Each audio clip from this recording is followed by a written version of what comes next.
Oraingoan, PP-ren gobernuak Gasteizko eta Iruñeko gobernuen ulertze eta laguntzarekin gehiago estutzea erabaki du. Lan gehiago, langileek gehiago ordaintzeaz aparte, pensionistak behartuko dituzte farmazia errezeten 110 ordaintzera. Gobernuaren aitzakia, osasun gastua murrizteko premia. Gobernuak ahaztu egiten du pensionistok garela gure zergekin osasun sistema mantentzen dugula. Gure bizitza osoan kotizazioak eta IRPF ordaindu ondoren. Aldiz, trataera fiskal bereziaz baliatzen direnak edo paradisu fiskaletan kontuak dituztenak ezin dute gauza bera esan. Uste dugu, erabateko lotsagabekeria dela pensionistei osasun sistemak duen egoera ekonomikoaren errudun garela esatea.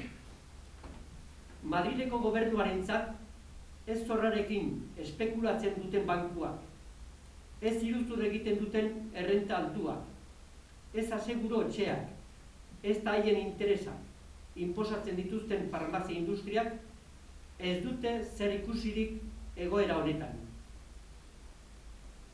Aitzitik, estatuan eta Euskal Herrian dagoen osasun gastua Europakoa baino txikiagoa izan arren, beti bezala sektore sozialik aurrenek hartu behar dute bere gain karga osoa.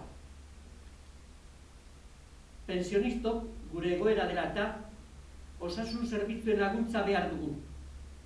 Are gehiago, gaixotasun kronikoak ugaritzen direnean gure artean.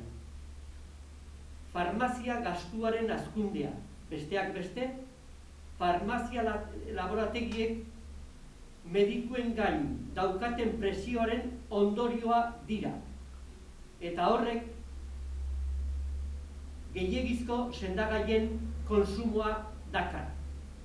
Eta bestetik, banatzeko erabat desegokia diren formatoak erabiltzen dituztelako. Horregatik uste dugu PP-ren neurriek gaixotasunaren gaineko zerga berri bat direla. Gaixoak zigortzen dituena eta osasun arazo gehiago sor dezakeena. Osasun sistema publikora iristeko oztopo berriak jarriz. Aldi berean, pensioniston plataformek salatzen dugu Euskal Herrian bizi garenon kontra Madrilek darabilen jokabide inposatzailea. Espainian hartzen ari diren erabakiek privatizaziora, eskubide sozialen desagerpenera eta miseria sozialera bultzatzen gaituzten. Gure bizitzen gaineko kontrola behar dugu. Errenta banatzeko eta eskubide sozialak betetzeko elkartasuna, berdintasuna eta unibertsaltasuna.